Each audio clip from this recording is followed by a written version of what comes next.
Israel పాలస్తీనా మధ్య కొనసాగుతూ వస్తున్న భీకర యుద్ధం పతాక స్థాయికి చేరింది. పాలస్తీనియన్ ఇస్లామిక్ జిహాద్, హమాస్ ఉగ్రవాదుల స్థావరాలపై ఇజ్రాయెల్ పెద్ద ఎత్తున విరుచుకుపడుతుంది. రాకెట్లను సంధిస్తుంది. గాజా స్ట్రిప్పై బాంబుల వర్షాన్ని కురిపిస్తుంది.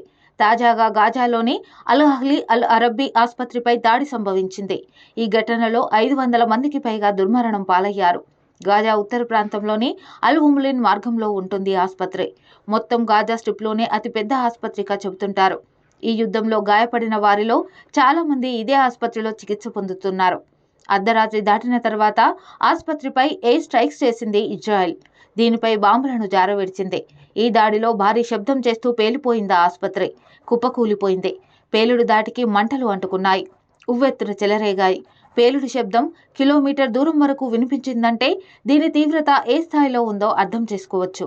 ఈ దాడి పట్ల అమెరికా అధ్యక్షుడు జో బైడెన్ దిగ్భ్రాంతిని వ్యక్తం చేశారు. సమాచారం తెలిసిన వెంటనే ఆయన ఇజ్రాయెల్ ప్రధానమంత్రి బెంజమిన్ నెతన్యాహు, జోర్దాన్ రాజు అబ్దుల్లాతో ఫోన్లో మాట్లాడారు. తన సంతాపాన్ని తెలియజేశారు. ఈ దాడికి గల కారణాలను అడిగి తెలుసుకున్నారు. జాతీయ భద్రతా విభాగంతో సమావేశమయ్యారు. ఈ మేరకు వైట్ హౌస్ ఓ ప్రకటన విడుదల చేసింది. ఈ దాడికి తామే పాల్పడినట్లు వస్తున్న ఆరోపణలను ఇజ్రాయెల్ తోసిపుచ్చింది. ఈ ఘటన వెనుక తమ ప్రమేయం లేదని తేల్చి చెప్పింది. హమాస్ మిలిటెంట్ల రాకెట్ల దాడి మిస్ఫైర్ అయిందని తెలిపింది. దీనికి సంబంధించిన కొన్ని వీడియో ఫుటేజ్లను విడుదల చేసింది. గురి తప్పిన హమాస్ రాకెట్లు ఆసుపత్రిని విధ్వంసానికి గురి చేసినట్లు పేర్కొంది. ఈ మేరకు ఇజ్రాయెల్ డిఫెన్స్ ఫోర్స్ ఓ ప్రకటన విడుదల చేసింది. గాజాపై తాము రాకెట్ల వర్షాన్ని కురిపించిన మాట వాస్తవమే అయినప్పటికీ అందులో ఏ ఒక్కటి కూడా ఆసుపత్రిని తాకలేదని ఐడిఎఫ్ రియర్ అడ్మిరల్ డేనియల్ హగరీ వివరణ ఇచ్చారు. ఆసుపత్రి మీదుగా వెళ్లిన రాకెట్లు అక్కడ హమాస్ స్థావరాలను మాత్రమే ధ్వంసం చేశాయని చెప్పారు.